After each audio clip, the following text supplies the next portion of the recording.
にしてももう遅いぞ。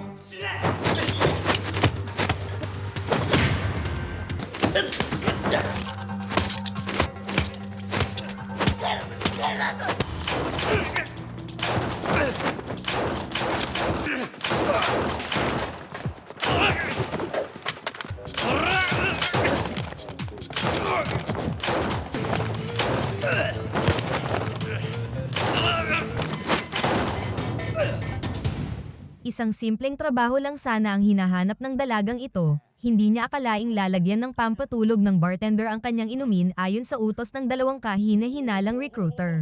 Nagkunwari ang dalawang lalaking ito na mga employment agent, pero ang totoo, sila ay mga predator na nagpapatakbo ng isang sindikatong nagpipilit sa mga kababaihan na pumasok sa prostitusyon. Habang unti-unting umepekto ang droga, naisip ng isa sa kanila na magsaya muna bago simulan ang plano. Pero maling babae ang kanilang ginalaw. Si Fumika ay isa lamang college student, ngunit sa loob ng kanyang katawan ay naninirahan ang kaluluwa ng isang veteranong assassin na si Kudo. Nang kumuha siya ng ice pick, halos mabaliw sa takot si Fumika dahil siya ang tiyak na mapupusasan ng mga pulis, kaya kumuha na lang ng cocktail shaker si Kudo bilang armas. Mahina at payat ang katawan ni Fumika kaya hindi ito angkop sa mahabang laban. Alam ni Kudo na kailangan nilang tapusin agad ang gulo. Bilang isang veteranong assassin, kabisado ni Kudo ang bawat pressure point ng katawan ng tao.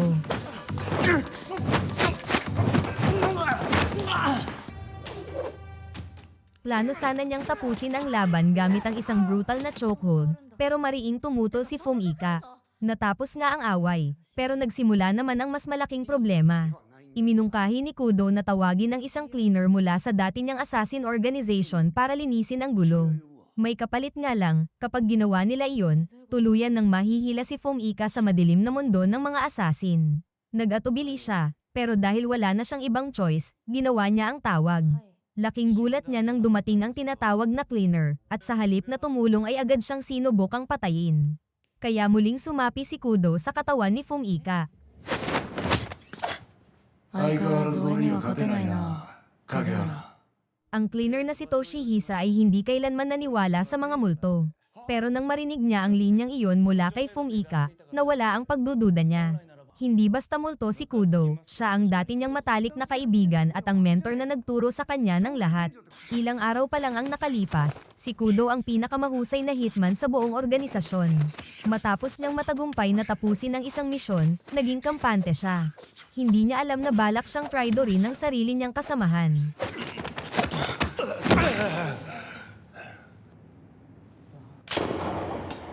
Nang mamatay siya, kumapit ang kanyang kaluluwa sa isang basyon ng bala, naghihintay sa tabi ng kalsada. Si Fumika naman ay isang ordinaryong college student lamang. Upang makahanap ng disenteng trabaho pagkatapos ng graduation, pinipilit niyang dumalo sa mga hapunan kasama ang mga recruiter kahit halatang may masamang balak ang mga ito. Sa tuwing sinusubukan siyang hipuan ng isa sa kanila, gusto niya itong sipain ng buong lakas sa mukha, pero sa isip niya lang nangyayari iyon. Kailangan pa rin niya ng trabaho at hindi niya kayang sirain ang koneksyon sa mga recruiter kaya napipilitan siyang ngumiti at magalang natanggihan ang kanilang mga pambabastos. Pauwi siya ng araw na iyon, pagod na pagod at halos wala sa sarili. Nadapa siya sa hagdan, at dahil sa pagkakadapang iyon, napansin niya ang isang basyon ng bala na nakahandusay sa lupa. Sa simpleng kapritsyo, pinulot niya ito, hindi niya alam na sa loob nito ay nakatago ang kaluluwa ng isang alamat na hitman. Nang una niyang makita si Kudo, halos matakot siya hanggang buto. Agad siyang tumakbo para makatakas pero muli siyang nadapa. Nang abutin siya ni Kudo upang tulungan, nagdikit ang kanilang mga kamay. Sa mismong sandaling iyon, naramdaman nila ang presensya ng isa't isa. Pagmulat muli ni Fumika, si Kudo na ang may kontrol sa kanyang katawan. Unang beses niyang muling magkaroon ng pisikal na katawan, napakakakaiba ng pakiramdam. Pero dahil alam niyang pinagmamasdan siya ni Fumika sa bawat galaw niya, hindi siya nagtangkang gumawa ng anumang kalokohan. Nang umalis siya sa katawan ni Fumika, muling nagpanik ang dalaga at tumakbo palayo. Mabuti na lang at nadiskubre ni Kudo na hanggat nasa loob sila ng 15 metro sa isa't isa, kusa siyang mati-teleport sa tabi ni Fumika. Habang walang tigil silang nagtatalo, biglang nakasalubong ni Fumika ang kanyang matalik na kaibigan sa isang makipot na eskinita. Matagal na pala itong biktima ng domestic abuse. At matagal na ring gustong tumulong ni Fumika. Pero bilang isang mahirap na college student, ano nga ba ang kaya niyang gawin? Iniabot ni Kudo ang kanyang kamay.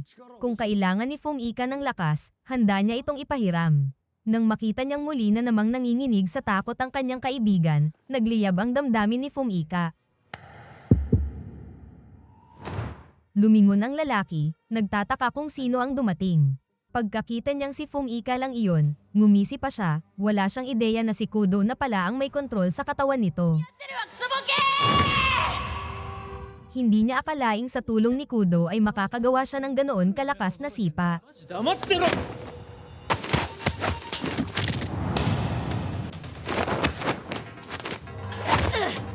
Pinagalitan ni Fumika si Kudo dahil sa sobrang pagiging padalos-dalos, samantalang nagreklamo naman si Kudo na napakahina ng katawan ni Fumika. Pagkatapos ng insidente, ikinwento ni Fumika kay Maho ang tungkol sa basyo ng bala. Pero may isang problema, ang taong nakapulot lang ng basyo ang nakakakita kay Kudo. At dahil nagkaroon na sila ng koneksyon, wala nang paraan para maputol iyon. Kahit itapon pa ni Fumika ang basyo, mananatili pa rin si Kudo sa tabi niya. Siyempre, hindi iyon ikinatuwa ni Fumika. May maayos pa siyang kinabukasan, bakit pa siya matatali sa kaluluwa ng isang patay na asasin? Sa desperasyon, naghanap siya sa internet ng paraan paano magtaboy ng multo. May nabasa siyang epektibo raw ang asin, kaya ibinuhos niya ang lahat ng asin na nasa mesa kay Kudo. Pero dahil siya lang ang nakakakita rito, mukha lang siyang baliw sa paningin ng ibang tao. Nakakahiyaman, si Maho pa ang unang nakaunawa sa buong sitwasyon. Napagtanto niyang si Kudo ang nagligtas sa kanya mula sa mapang-abusong nobyo, kaya determinado siyang suklian ang utang na loob. Matapos ang mahabang pangungumbinsi ni Maho, napilitan si Fumika na payagang manatili si Kudo sa tabi niya. Iniisip niya na baka kung matutulungan niya si Kudo matapos ang hindi pa natatapos na misyon nito, baka tuluyan ng matatahimik ang kaluluwa nito. Pero hindi ibig sabihin noon na iiwan na niya ang pag-aaral para maging assassin. Kung sakali mang mapunta siya sa ganoong landas, ang mga masasamang tao lang ang kanyang papatayin. Nagkwento rin si Kudo. Noong nabubuhay pa siya, puro pagpatay lang ang inatupag niya. Hindi niya kailanman naranasan ang simpleng buhay. Pero ngayon, baka sa tulong ni Fumika, magkaroon siya ng pagkakataong maranasan iyon. Samantala, bumalik naman si Toshihisa sa organisasyon. Simple lang ang paniniwala nila, ang isang assassin ay parang aso ng kanyang amo, at ang aso ay hindi kailanman pwedeng sumuway. Ang bagong pinuno ng organisasyon ay tinatawag ang sarili bilang master, samantalang ang dating master ay tuluyan ng nagretiro. Gusto ng bagong master na baguhin ang buong patakaran ng organisasyon, at ang mga veteranong assassin na tapat sa dating pamunuan tulad ni Kudo ang pinakamalaking balakid sa kanyang plano. Kaya nang malaman niyang tumawag si Kudo sa cleaner bago mamatay, agad niyang naisip na may traidor sa loob ng organisasyon.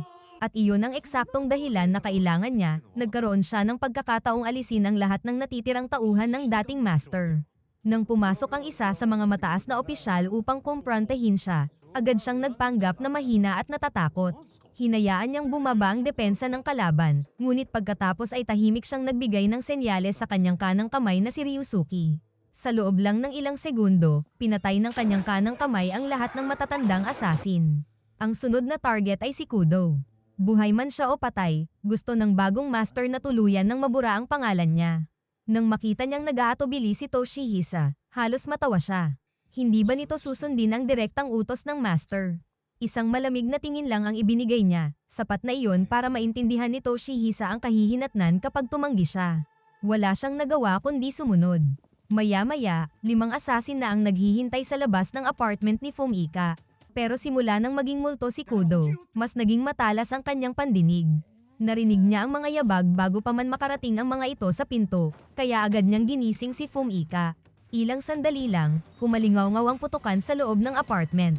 Sa ibaba ng gusali, napagtanto ng assassin na si Ryusuke na baka totoo ngang sumapi ang kaluluwa ni Kudo sa babae. Hindi nagpadalos-dalos si Kudo. Alam niyang hindi pa handa ang katawan ni Fumika para sa mahabang laban. Mas mahalagang makatakas kaysa makipagsabayan. Nagawa nga nilang makatakas, pero halos wasak naman ang buong apartment. Habang walang tigil siyang sinisisi si Kudo, biglang lumabas si Toshihisa mula sa dilim. Bago pa ito makapagsalita, agad siyang sinugod ni Fumika. Wala na siyang trabaho, hirap na nga siyang magbayad ng renta. Tapos ngayon sira pa ang tanging tirahan niya, kaya may dapat managot. Pero wala nang balak magpaliwanag si Toshihisa.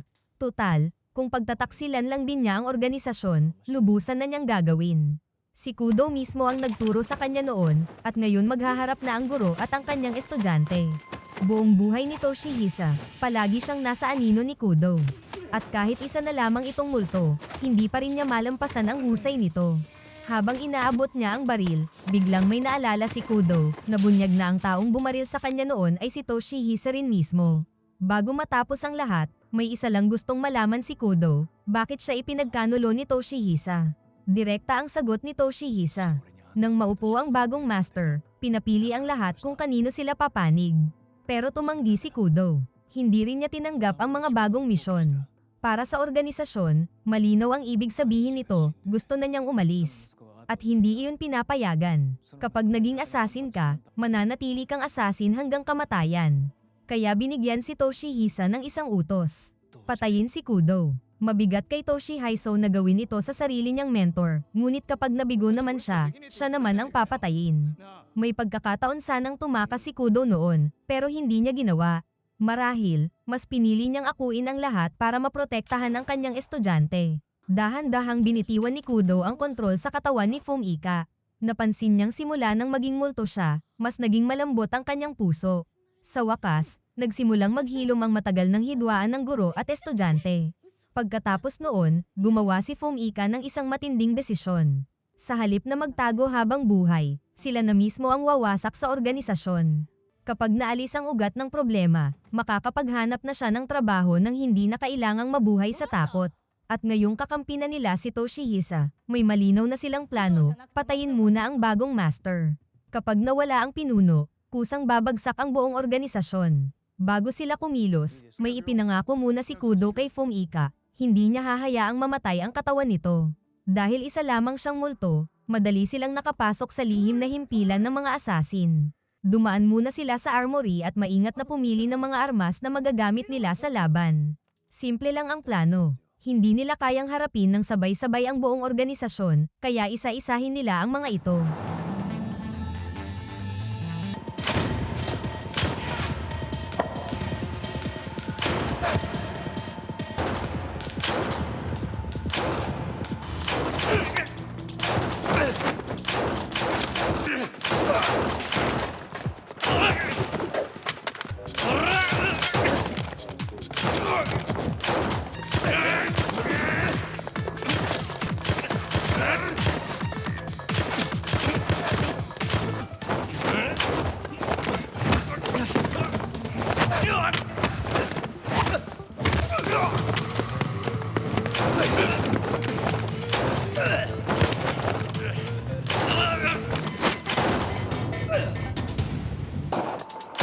Kalaunan, madali nilang naubos ang mga tauhan ng organisasyon.